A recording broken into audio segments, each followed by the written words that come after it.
import on this computer, a CD into desktop, kilo, challenges. There it goes. Of course, it's slow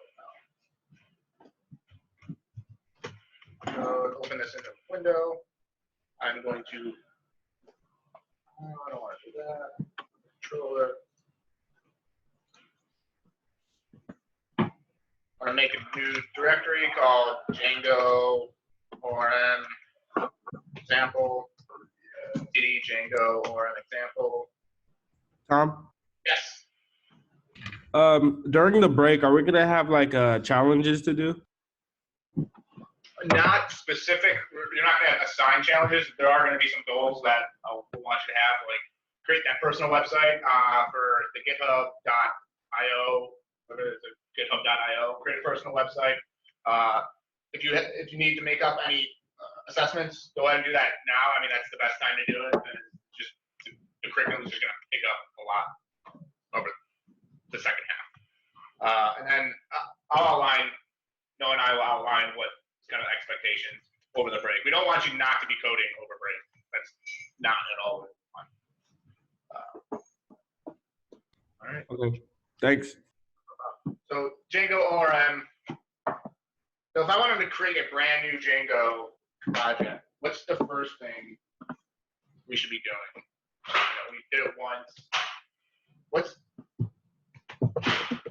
I heard virtual environment. Why do we create a virtual environment? So you can install what the apps you need without messing up the rest of your system. Yep. You only install the apps or the libraries or the packages that you need for that current Django app, so it doesn't conflict with any existing apps, packages, modules that are on your actual system. Think of it like UFC, boxing, football, like that field is a virtual environment. Only the rules for that game exist in the octagon, on the football field, on the soccer field, on the baseball field. So like UFC, you can only do a certain amount of punches, or boxing, there's only a certain amount of rules that you can do in the ring. But like outside of the ring, people can just do whatever the hell they want. Like in theory they can, you shouldn't obviously. But in that little virtual, in the ring, you can only throw certain kind of punches, only do certain rules exist in that. So that's kind of like a virtual environment, and that's what we want to create here. So Python -make DND, and this is what we can call our virtual environment, anything, but call it DND right there. It's creating a virtual environment. Great, my ls. Here is our virtual environment. I'm going to open up Django ORM. So right here, that's our virtual environment. It has this bin, include.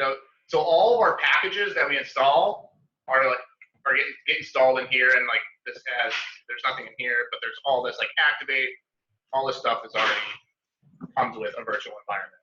What does the dash M mean? Make, that's what I think. Make virtual environment.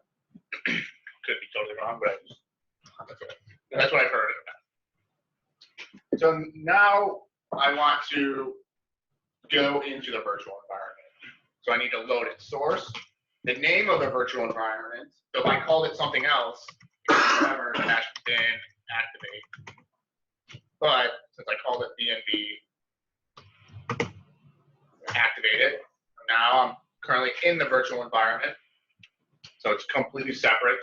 Anything I install in here is only installed in the virtual environment. Now, how do I get out of virtual environment? Deactivate. Yeah, let's try to let's deactivate. You could do Control-C, but let's do deactivate. So now anything I installed in this virtual environment is no longer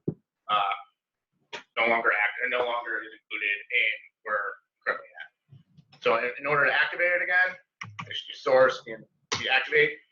Now I have access to all the packages that I would have installed. I haven't installed anything yet, but when I do, I'll have access to all those packages. So now I'm going to create a new Django project. What do I need to install? Pip install Django. Pip install Django.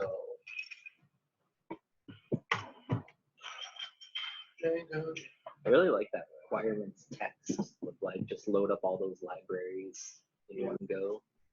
So Oh, that requirements.txt that you Oh. just run that and it installs all the libraries you need. Yep. Really like that. Yeah, so I cleared, installed Hey, Django. Tom, Yes. is that the requirements TXT? Is that like a thing we should be doing? Because I was gonna say I like that too. I thought it was like a good way to kind of just keep track of what we were supposed to be installing. And I don't know if that's a thing or not. If you want to jump ahead and do that, it's not required. You're not going to be. You'll see it later on in like challenges, and then thinking even one of your assessments, you might need that as well. But if you want to get in the habit of creating a requirements.txt file and with all the packages that you want, by all means, go right ahead. But so ls cd, I still only have my VNV, my virtual environment. I have yet to create a Django project yet. So, so how do I create a Django project? There's a couple of keywords. So before I actually create a project, well, to create a project, I need to use a command Django admin start project. Those are commands. They're built into the Django framework, and then the project name. Project names. So let's create a Facebook. So there's only certain types of nomenclature or certain ways you can create an app, and if you do a dash in your project, it won't work. Let's see if that works. The command error Facebook clone is not valid project name. Please make sure the name is a valid identifier. So in order to do that, underscore, if you want to create a specific Facebook clone. So nothing happened, which is good. Let's ls. So I've got my Facebook clone project, my virtual environment. Let's inspect what we just created. So I've got my Facebook clone project, and now I've got my virtual environment. So within my Facebook clone project, we have the root directory of the Facebook clone, and then here we have this manage.py file. This is where we'll be executing pretty much all of our Python commands from, or Django Python commands from, through the manage.py. This is essentially the entry point to our project. Then within here, we have this init.py. We don't need to know anything about that right now. ASGY, WSGI. We don't need to. We'll learn about kind of that in the week after we get back. But specifically for today and this week, we want to focus on Django ORM and connecting the Postgres database to Django. URLs, again, don't need to worry about that with regards to routes yet. Questions? Yeah, Tom, sorry, this might be too common sense of a question, but when we were talking about databases, you guys were very adamant, like, hey, this is the names you're going to be married to for a while, so put the time into naming things right up front. With this, like, if I was building a Facebook clone at the top level, I would have made the top folder Facebook clone, and then I end up with like 3 nested things that say Facebook clone in the end once I'm starting out. I mean, you use Django ORM example, but Right. like if I'm just jumping into a new project, is there any like things that you're married to for a long time if you mess it up at the beginning, and just to avoid confusion of like conventions of like the project? Yeah, is it just common sense, or is there anything like you'd suggest? So these should always be the same. So these are always created. The Django. Yeah. Well, this But is project. but like this Facebook cloner. So are you saying? Are you asking? Is it tough to change these later? Is there a way you want to do project differently than folder that you're in? Project different than the folder that you're in. So if you name instead of Django ORM, you'd name that one Facebook clone as well. Oh, so ideally, like I could have just made this the Facebook clone at this level of all the challenges. But it'd be super confusing. Is that, yeah, I see. I mean, I could have done that, but it's just for me, for organization purposes, I wanted to know, like, because I might not know what Facebook clone is later on. So I'm like, oh, in my Django ORM example, this is where I'm actually doing Django ORM. But ideally, this Facebook clone should be on the same level as the rest of the channel. Okay. I'm But sure. So So if your project was Facebook Fun, you'd have all 3 folders say Facebook Fun. Yeah, just to avoid that. That's all. Yeah, because that's what I would do. Like I'm going out to build a Facebook clone, so I'm gonna put it in that folder. You did Django ORM example, but I just like how what's the I think he's saying you wouldn't have the ORM. yeah, I would have this completely It would just go gone. into- It would just go Oh, straight. okay, into gotcha. Facebook. And I guess I could have also, you could also make your virtual environment on the level of the Facebook project. So I could have actually made my virtual environment a level deeper, okay. but I feel it just in this, for all intents and purposes, I just created my virtual environment on this level, on the same level as the Facebook level. All right. It'll probably come clearer in time. What's smart? What's best practice for naming? Thanks. So I got my Facebook clone. Inside the Facebook clone project, I've got the settings, and in settings, we'll be interacting with a lot. There's a couple of main things we'll be using. Installed apps. So these are all the Django apps, pre-installed Django installed apps to make Django run.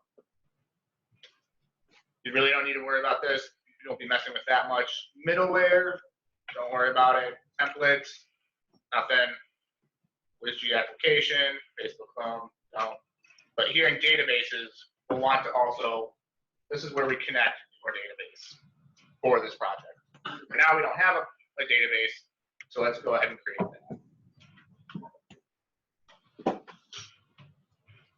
So I'm currently not in my Facebook project. So I need a CD in the Facebook project.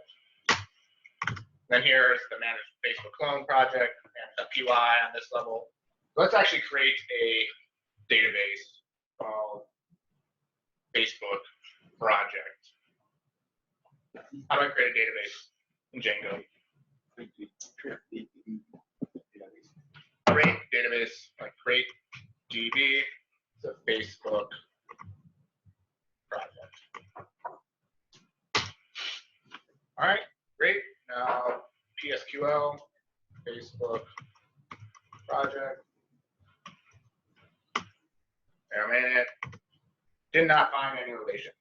Cool. That. Good. All right, so I've got my Facebook project database. Now I have to connect it to my Django or my Django project, my Django application. So that's where the settings comes in our Facebook clone project folder. There's settings. Now I need to change some configuration in our settings file. So in this database hash, database dictionary, default engine, and this points to where to access the Postgres database. So instead of SQLite 3, we'll be doing Postgres. SQLite 3 is literally just a file that you're able to store data on, as well as run SQL commands in, like SQL commands to access that data.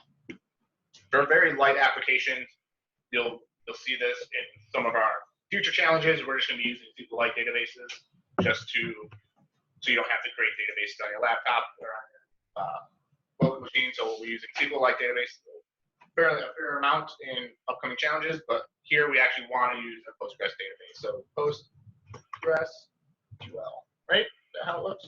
PostgresQL? Yes. And then for the name, this currently is the path to that SQLite file, but we don't want the path to SQLite. We don't want a path to a file. We just want the name of the database that we created, which is Facebook project. Facebook project, correct? Facebook project. All right. Getting an error. Oh, there we go. Cool.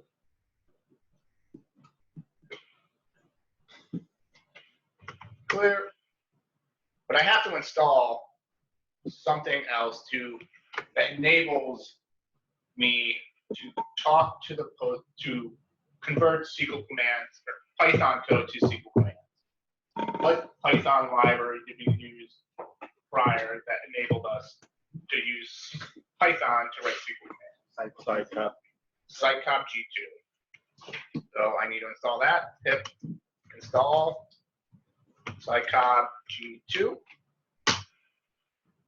All right, cool. Cleared that. So I currently installed Sitecop G2. I created a Postgres database called Facebook project. I connected that Postgres database to my Django project. Good. What's the name?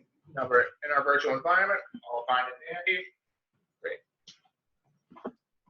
So back it up a little bit.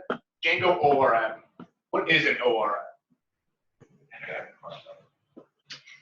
Object relational mapping. Object relational mapping. What does that do? It converts our Python command to, like it's like a bridge between the Python command and the SQL command. It's like a bridge between Python commands to SQL commands.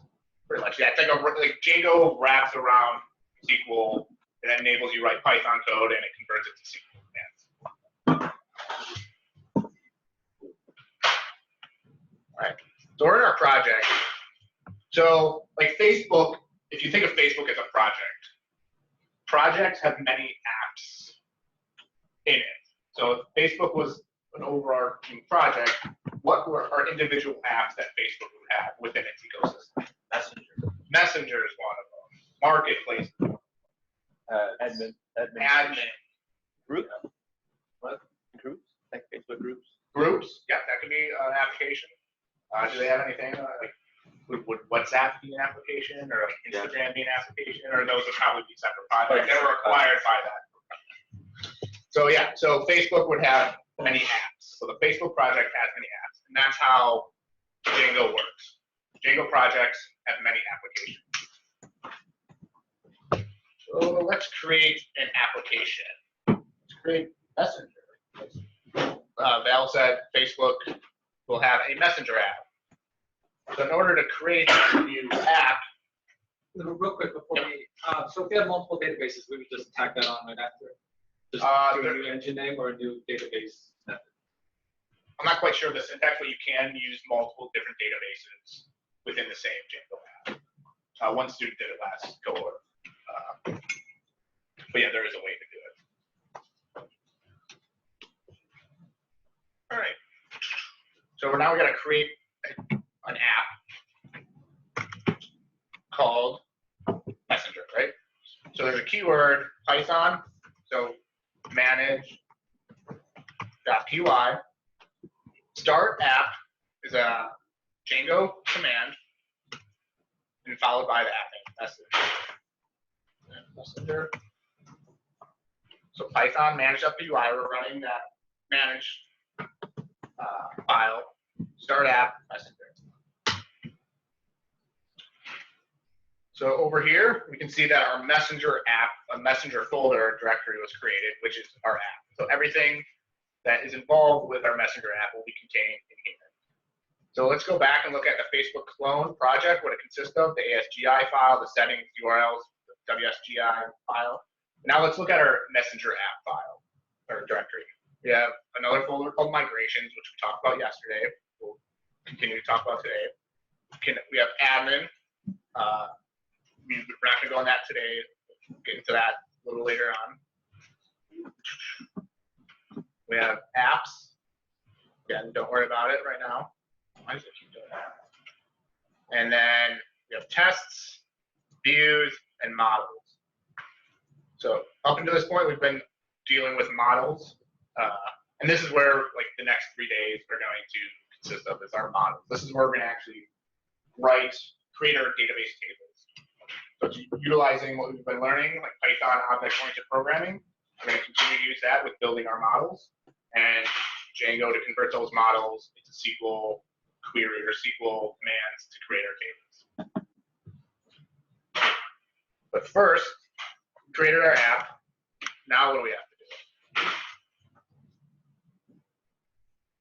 we have to connect our app to our Django project via our settings. We have these installed apps. So in here, we'll add another app called Messenger.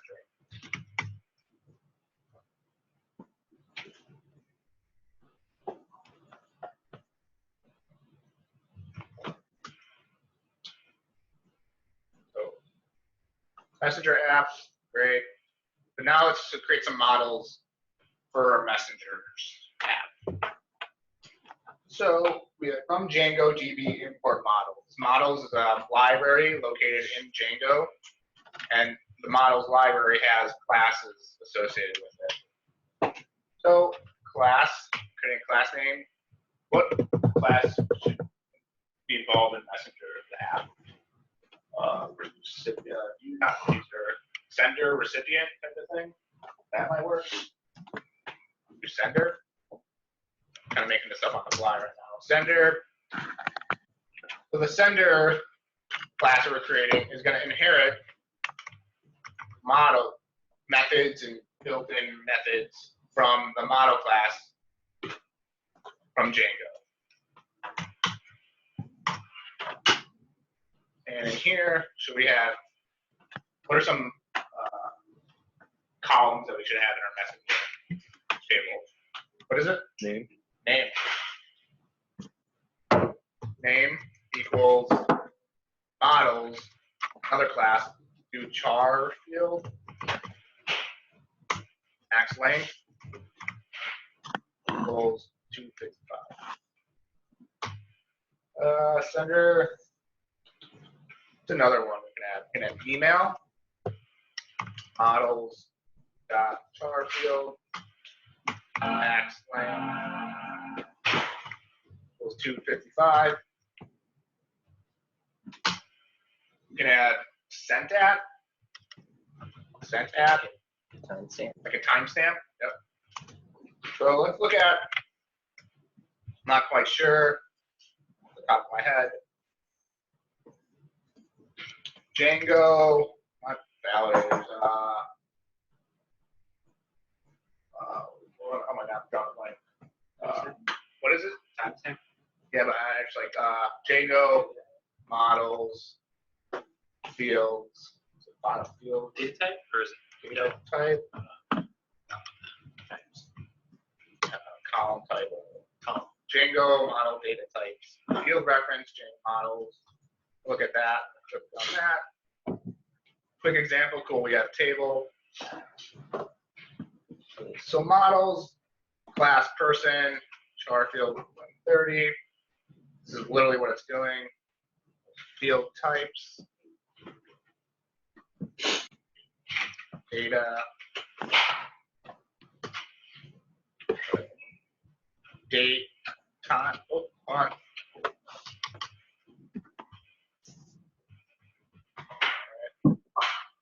I've got date field. This one work? No. Django. Date. Date field.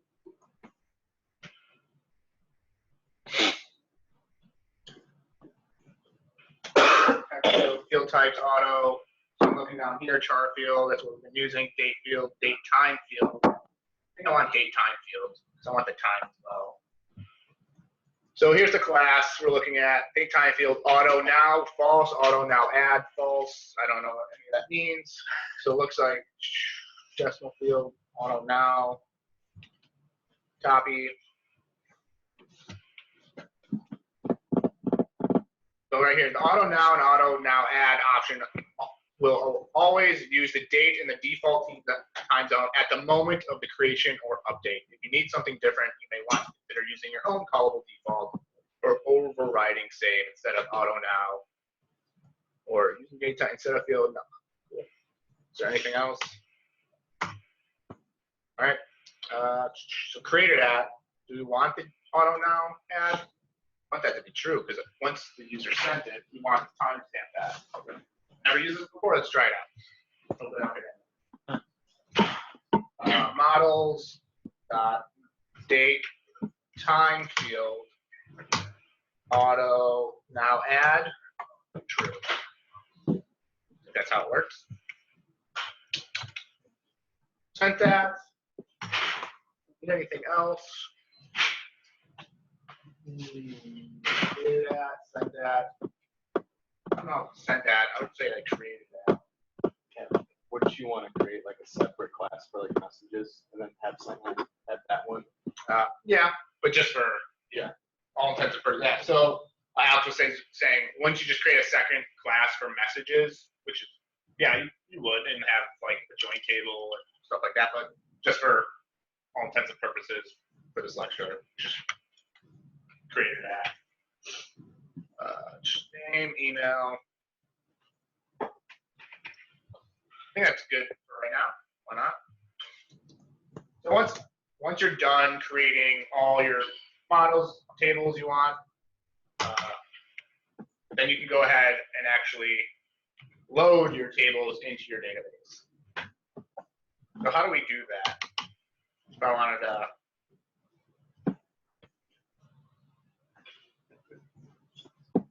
So first, this is where this migrations folder comes in.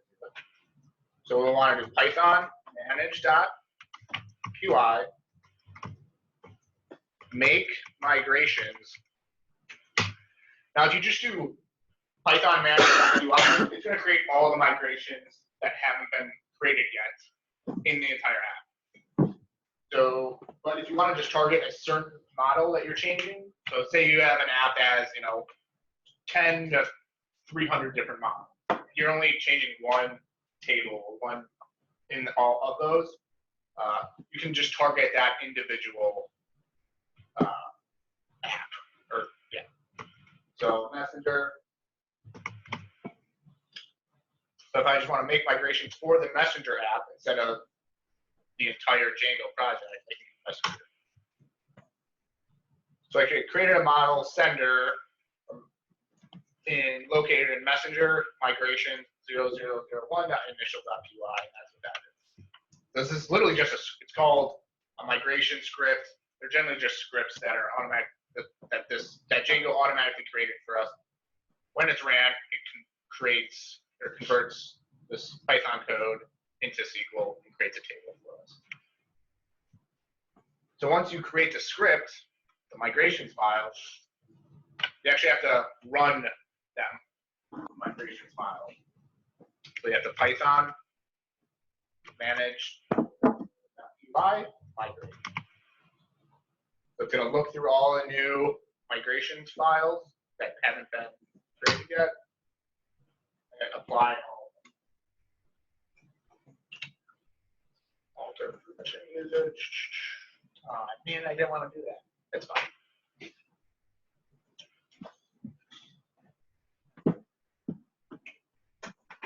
So I Python managed migrate, but I migrated all these migration scripts. Oh, which is what you were just talking about. Which I was just talking about. Sorry. What I meant to say is if I just wanted to target one, I can do migrate Messenger and just migrate just the migration scripts located in the Messenger app. Can you undo the action you just did? I don't think so. I think you can might be able to roll back, but off the top of my head, I don't know. ORM. So let's look in our database. You can either go to post to code or go just straight into PSQL with a Facebook phone.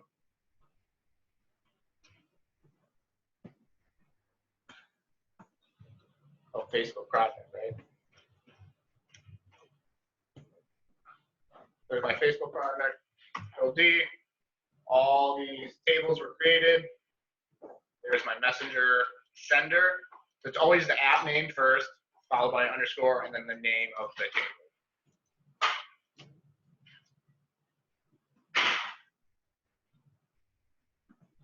Anybody have any questions up to this point? Let's look at D, Messenger. There's our name, email, creator app, timestamp with timestamp. let's actually create. Clear. Let's create some entries now. Could you go to the settings file real quick? So settings file here. Yeah, and where we get the database. Okay, so we have this under default. That because Django needs a default, right? But you can rename that differently. But having a default actually means something to Django. Yeah. So if you change this data structure, it might not work the way. If you call this something else, there's something else, it probably won't work. All right. Clear. Oh no.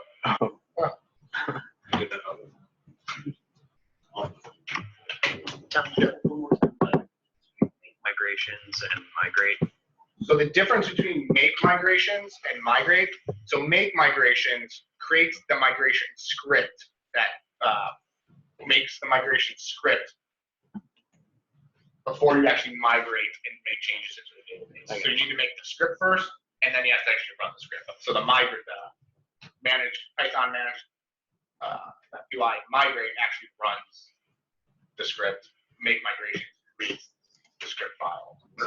Kind of like a commit then push sort of thing. Yeah, it's almost like a commit / push or add / Oh yeah. or no, or yeah, I know commit. All right. So let's interact with the database. Let's create some sender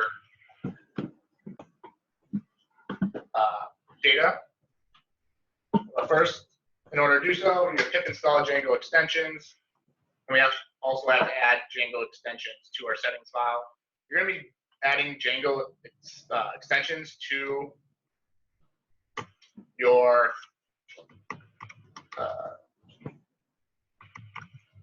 installed apps quite often.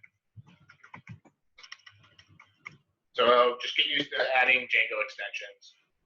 What does that do again? It's just another app that in Django that allows us to have access to different libraries and methods of Django extensions.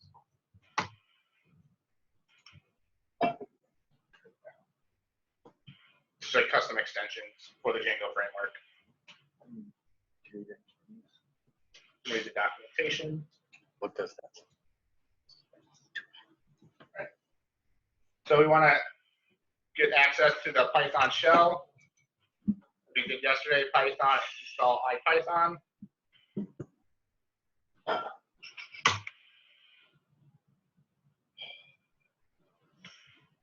We don't always have to go into here to create stuff. Once we come back from break, we'll actually be building a full-fledged Django app, so you don't have to put in dummy data. And then in order to access the shell Python manage.py shell plus -- Python. And what was the print space SQL dash SQL. I like that. That's cool. Now we're in our Python shell. We're able to create objects and save it. So sender, let's create new sender equals sender. New name equals email equals tom@tom.com. Do we need anything for a created app? I'm not sure. I actually don't know. Let's see if this works. New sender. So I can new sender. Just want to see what it looks like. Sender object right now, there's none. It's actually not saved to anything. It's just stored in memory. New sender dot save. While we're So it's saved. So new sent message, insert into messenger sender table, name, email, and look, it says created app. Tom at tom.com, and it already, the date time field automatically added the current date and time in this format. Timestamp returning messenger sender ID. In order to grab all the senders, I can do sender.objects.all. Grab them all. There's one in the database. So I can do sender, let's all senders, sign up, sender.objects.all. So I'm sending, so it looks like it's an array of objects. So I'm setting this array of objects. Let's actually create it first. Another sender equals, actually, all in one line. Sender name equals email equals that's it. Dash save. It's all in one line. Great. So all set. Creating another variable called all senders equals sender.objects.all. This is a Django query. So I can do all senders. So it's an array of objects, object 1, object 2. In order to access I wanted to access object 2, the second entry's email address. How can I do that? What's the query? Or not, how do I access this person's email address? Oh, email. All senders. 1-1 dot email. Yep. There we go. Cool. Now, I wanted to create.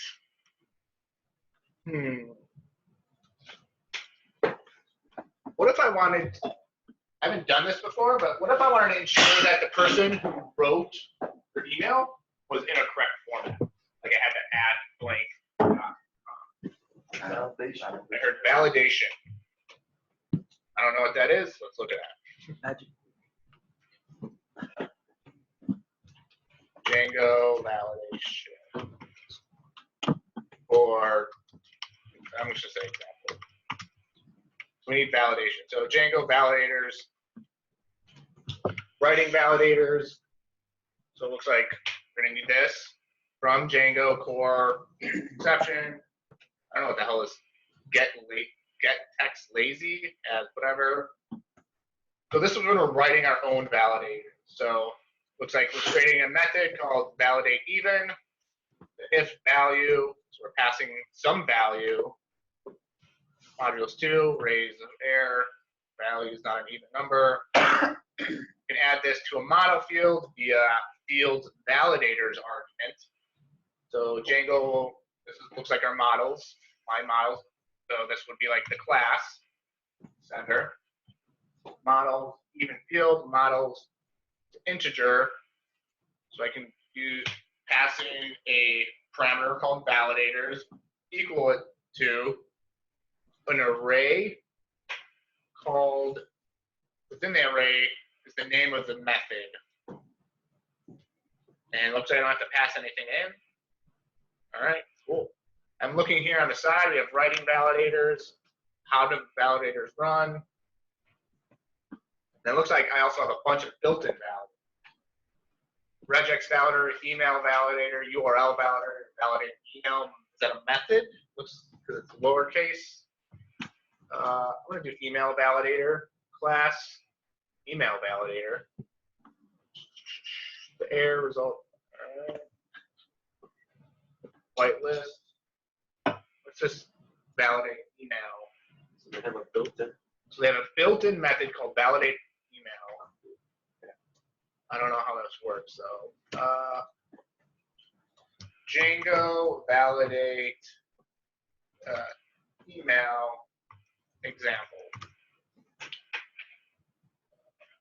Example, validate email, Stack Overflow, validators, validate email, try. I want to just like put this into, so maybe I can actually just like drop it into, does this work? It looks like I'm writing my own validator. That's validate email, try. I just wish they had like a, this looks like it's right into a form or something. Anyway, I don't want to get too far in the weeds. We're already at 46 minutes. But no, you can write your own validators, which you're going to have to do with this today's challenge for the validation. You're going to have to, might use built-in validation methods.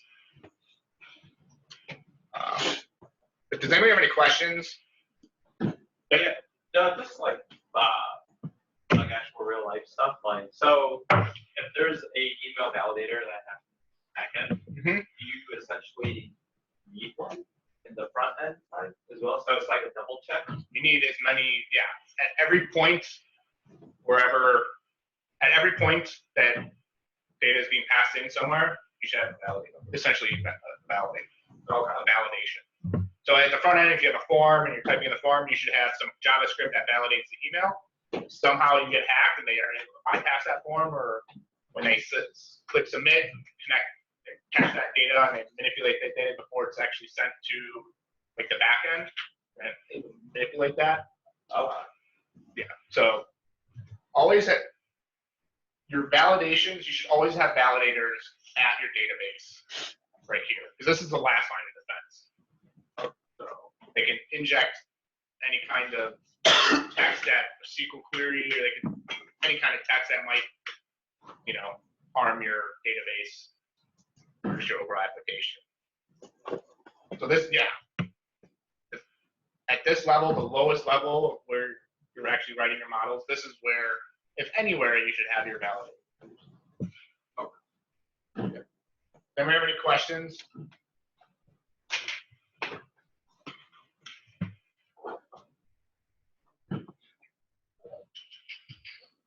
I'm going to stop recording right